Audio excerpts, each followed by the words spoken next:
Hello, everybody, and welcome back to another episode of The Ranting Redhead. I am your host, Aiden, and before I get into my topic today, I want you guys to check out this kick-ass logo, this new logo that I just got. How gorgeous does that look? And I gotta thank my buddy out there, Sebastian. If you're listening, you are the fucking man. I owe you big time. And guess what? Now, thanks to you, nobody has to endure seeing my hideous face when they listen to these episodes. So we all owe you a big thanks. Let's raise our glasses for you to Sebastian. All right, now enough of that sappy shit. I'm just kidding. But let's get into our topic. So I'm going to say right up front, I will never get fully political on my show. I will never reveal my political beliefs to you. If you would like to know anything about me, you can talk to me personally. I'm not going to say it on my show. But I am going to explain how I got to this topic, okay? As we all know, or at least most of us know, Russia has finally invaded Ukraine, and I was thinking about it, and I'm not trying to turn it into a joke or belittle it, but I was like, let me think of something to get my mind off of it, and I came up with the topic, knowing your limitations. I mean, why do people always want to try new things? Life is not that interesting, folks. I mean, sure, there's interesting things that you can do maybe once or twice, but don't try to make a habit out of it because it's so annoying to the rest of us. I'm not saying you can't limit yourself. I mean, sure, there's certain things you want to expand upon. Like if you're homeless, I'm sure you want to get your life together. That's a goal. That's a reasonable goal to reach for, but you know what? There's certain things where you should just let this one go. I'll give you a couple examples of what I'm talking about. All right? And I promise I'm only a little ageist, but all right, let me explain what I'm talking about. All right. So, there was this okay, there's always that one older person that goes back to college. They're always in one of your classes. And these are like not people like in their 60s. These are people like way beyond their retirement years that have nothing better to do except go back to school. What's the fucking point of going back to school at age 85? Like when I'm 85, God forbid I'm still alive, but but when I turn 85, I just want to be relaxing in front of the TV and yelling at kids to stay off my lawn. Huh. Come to think of it, I don't need to wait till I'm 85. I'm practically already doing that. But anyway, I don't want to get too sidetracked. Okay, so what was I talking about? Oh yeah, when an elderly person goes back to college, it's it's kind of sad in a way because you're like, you really have nothing better to do. I mean, sure, there's probably some morons out there that'll think, no, that's really inspiring to see somebody work that hard when they get older. Meanwhile, I can guarantee you these are the exact same people that will be doing nothing by age 65. I will say this, I will be a little fair, okay? There are certain ages where I think it's socially acceptable to go back to college. Like if you're in your early, maybe mid 60s, and you want to try one last thing, I mean, what do you got to lose at that point? Go for it.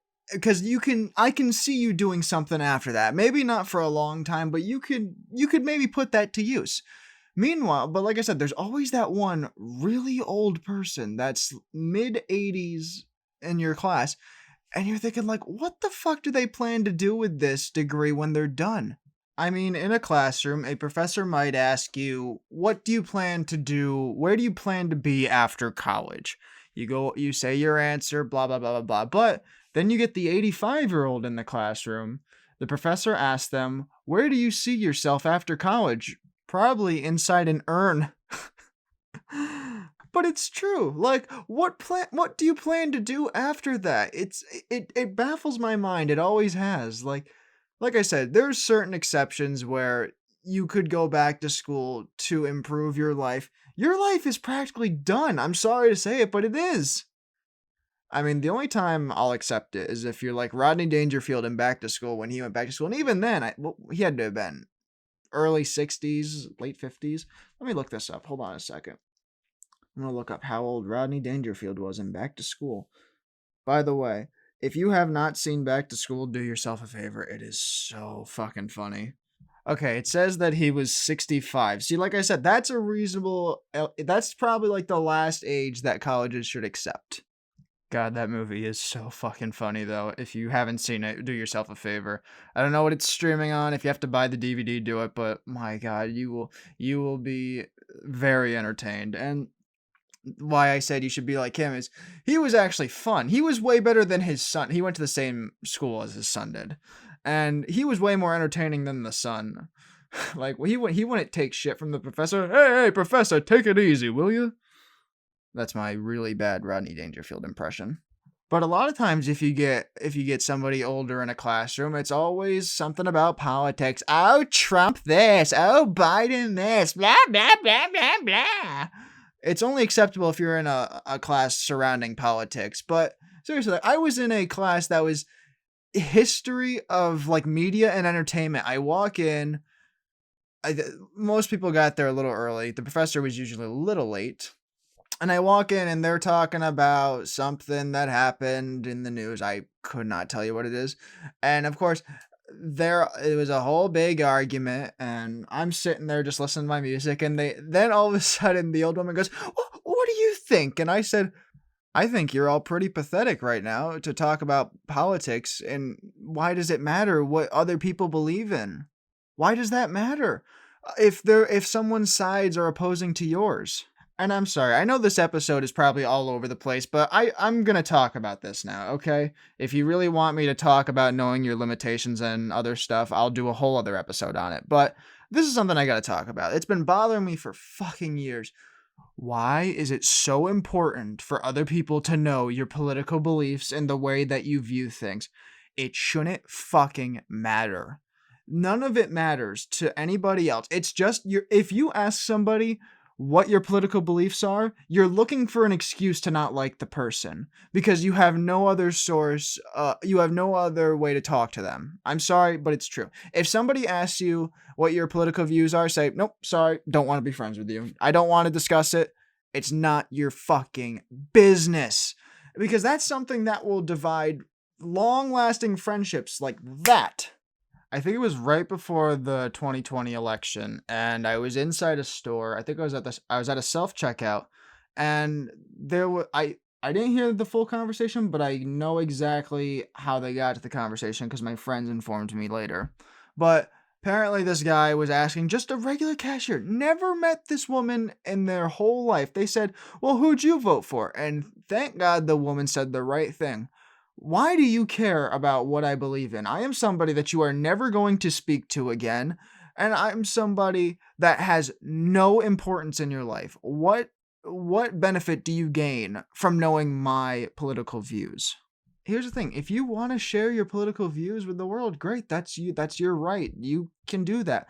But don't force other people to give an answer that they don't want to because they're going to feel pressured and they're never going to give you the full answer unless they want to say it. They don't want to be told to say it. I mean, we all have that one friend where they love to talk about politics. If they bring it up, you don't really want to oppose their views, but like you're never going to fully agree with them. So whenever they're talking, you just respond like, "Yeah, yeah, yeah, okay, yeah. Oh, I see your point. Yeah, yeah, okay." If you're not adding anything of real substance, if that person's not adding anything to the conversation, it's because they don't care about your views and they might oppose them, they might not. They just don't want to talk about it. Politics are the worst for any normal person to talk about because it's nothing but an argument point. You cannot talk about it peacefully.